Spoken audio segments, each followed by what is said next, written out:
concerned that I don't think nuclear power is going to add very much to our low carbon journey.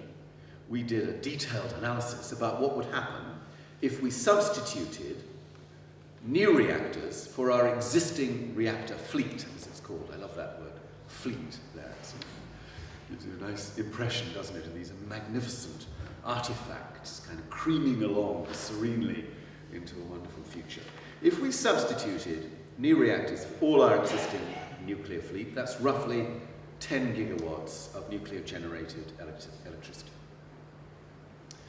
The Sustainable Development Commission's calculation is that that would abate or help us get rid of, in the system, around 4% of our 1990 emissions.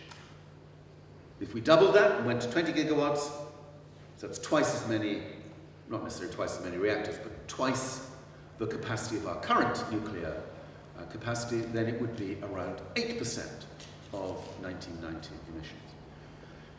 Not insignificant. Don't get me wrong, 4% isn't nothing.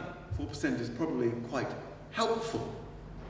But the idea that that's the best way of getting to that 4% strikes me as fantastical. So the idea that we can wheel in nuclear power in order to address our low carbon imperative is for me a very flawed and illogical belief. When do you think this new fleet of reactors is going to be built by? Even the industry in its wildest dreams doesn't think we're going to get 10 new gigawatts of nuclear here in the UK much before the middle of the next decade, 2025, 2026, if everything goes according to plan.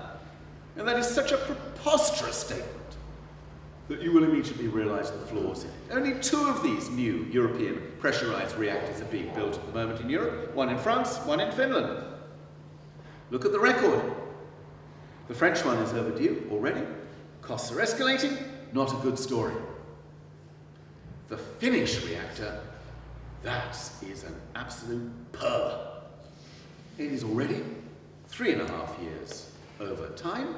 It is £2.5 billion over budget, with costs at the moment running probably quite close to 4 to 4.5 billion pounds for one reactor. 4.5 billion pounds for one reactor.